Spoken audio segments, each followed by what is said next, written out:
syempre guys, hindi na natin patatagalin. Mami, diyan ka. Buksan na natin, dahil pakita na natin sa kanila kung ano yung ipinalit natin doon sa ating Ford Everest Titanium. Ready?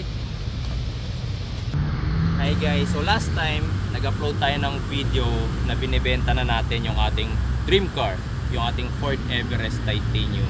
Yes, totoo po yun, hindi po yun prank.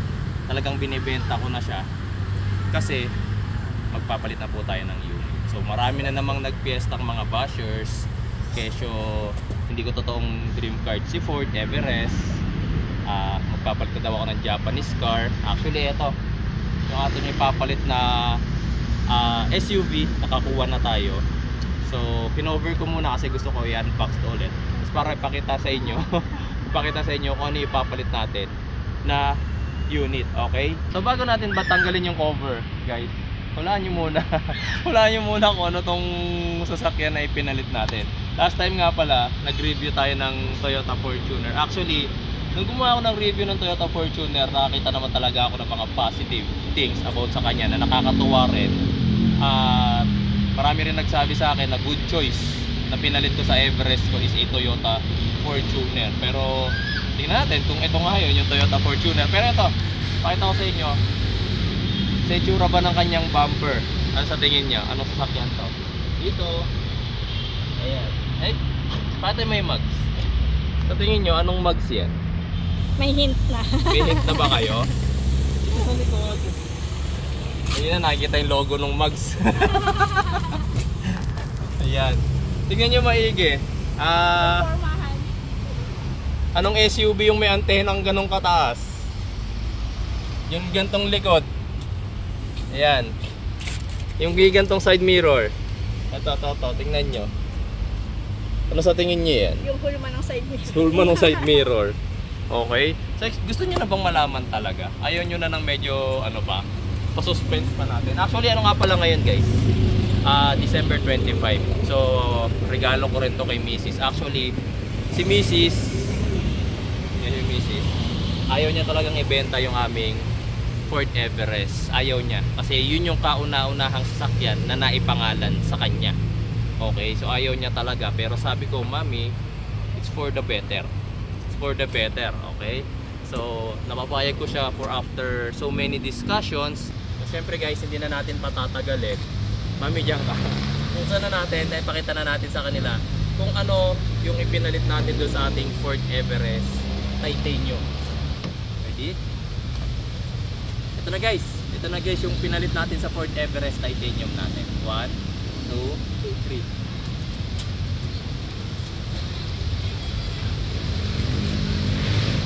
Okay, so ngayon, siguro iba sa inyo. Matatawa na naman kasi yan. Siyempre, kung ano yung dream car natin, hindi yun magbabago. Noon pa, before pa ako maging vlogger, dream car na natin si Ford Everest. So, naging vlogger tayo, naging mechanic tayo, nanatiling dream car natin si Everest.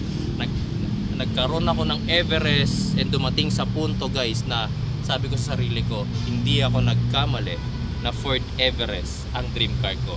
Kaya, yan guys, lagi ko sasabihin sa inyo, darating yung punto na ibebenta ko yung dream car ko, pero ang ipapalit natin, dream car pa rin natin, Everest pa rin. Okay, so kung lagi kayo nanonood sa vlog natin, ang unang-una nating naging Ford Everest is the Ambiente. 2016 Ford Everest Ambiente. Binenta natin yon, tapos nagpalit tayo ng 2017 Titanium Plus na Ford Everest din.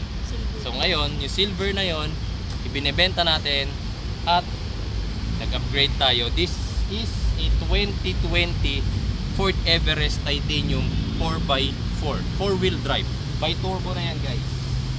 By turbo. Yan. Nakikita ninyo, by turbo na yan. Yan. So shoutout nga pala kay Miss Kat Conde ng Cavite. Actually siya yung pinagbilhan namin ito.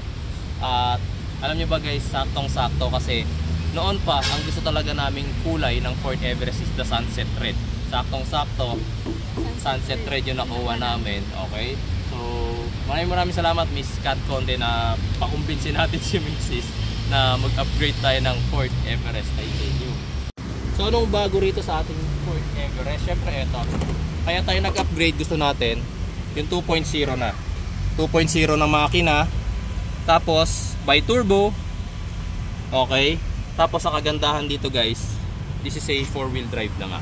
Kasi yung Titanium Plus natin 2017 4x2 lang. Ito pakita ko sa inyo yung interior. Mami, paikutin mo sa kanila.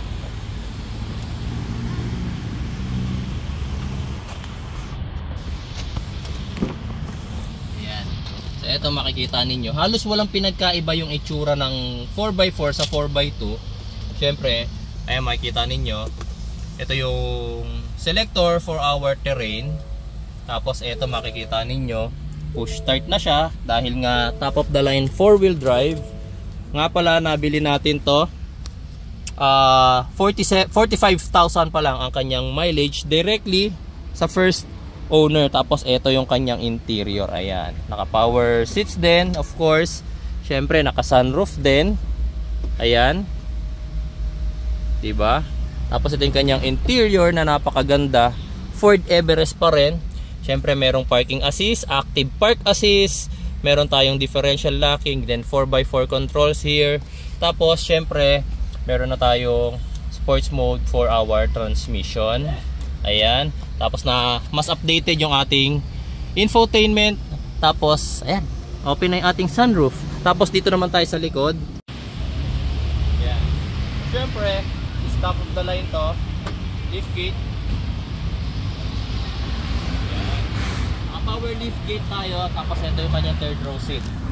Ayan, makikita ninyo nakatupi yan, so kailangan lang natin pindutin dito.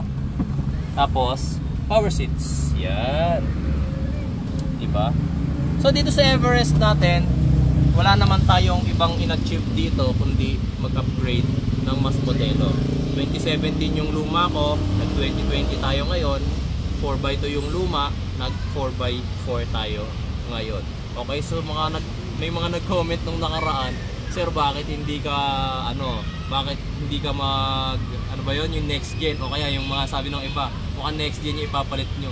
Actually guys, hindi ko kaya.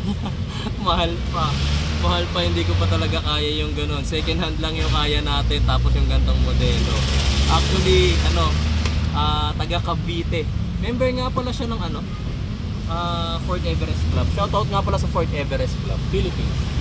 Ito, member siya. Yan, Ford Everest Club Cavite, member ng Ford Everest Club Philippines yung dating may-ari. Okay, tapos babae. Babae Dating may-ari.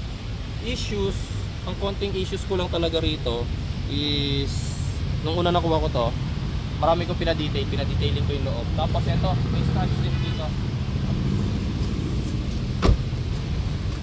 Paint chips.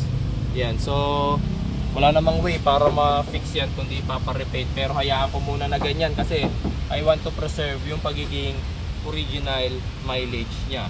Tapos ay original paint pala mileage.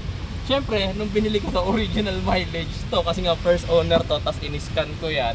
Okay, so ipapakita ko na lang din siguro sa inyo in the future kung ano pa yung mga magiging upgrades ko rito. Plano ko rito mag-upgrade ako ng infotainment, tapos siguro maglalagay pa ako ng 360 camera. Marami kong gustong gawin dito kasi ito, plano ko ulit ilipat sa name ni wife. Okay, so maraming salamat guys sa inyong laging pagsuporta sa amin.